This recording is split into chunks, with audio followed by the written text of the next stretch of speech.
Lead boxing truth. So, David Benavidez versus Caleb Plant was an amazing fight.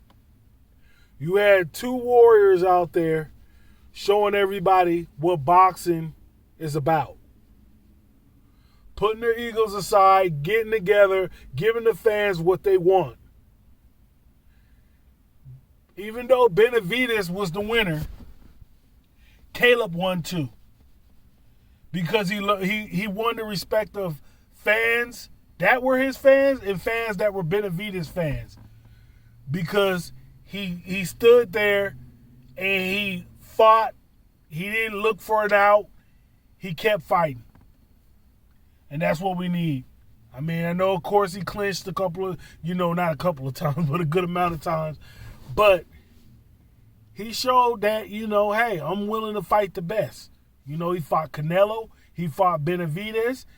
Man, and guess what? He got 2 losses, but who are the 2 losses against?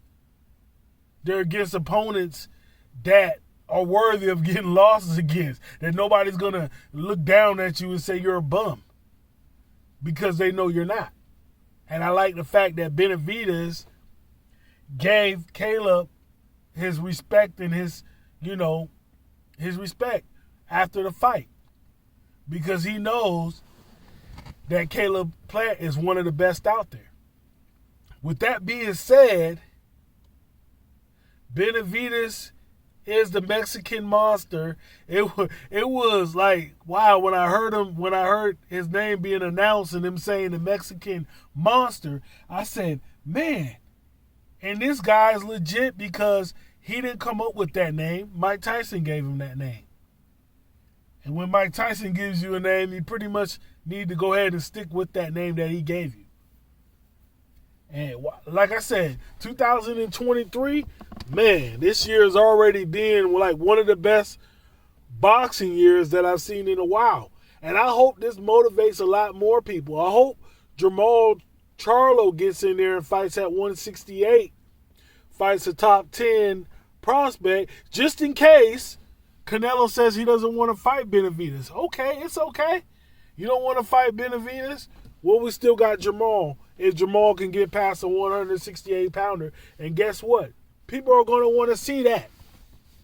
And if Jamal knows how to sell a fight like he could and knock this guy, his next opponent out, clean out, we never seen Jamal lose. So you got 2 undefeated fighters. That's only if the Canelo fight doesn't happen. If Canelo's not trying to make it happen, don't worry about it. You still got, you can do a round robin. Kind of like you got other people coming. There got other people at 168 too. But to have that, have the Caleb Plant fighting Jamal. So they fight each other. Nobody's going to complain about them type of fights. At least I'm not going to complain about it. But guess what? Another thing, if Benavidez beats Jamal, say he goes through Jamal, he beats him. Guess what else Benavidez can do? He can move up and challenge Bivol. Now, wouldn't that be a good fight? Let's see what he can do different that Canelo couldn't do. Can he actually win the fight?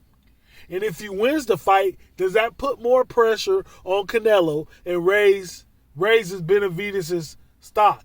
I believe after this fight, both stocks are raised. Yes, I said both. Even in a loss, I believe Caleb Plant stock has raised because anybody at 168, besides Canelo and Benavidez, they're more than likely going to be the B-side of the situation. Let's think about it.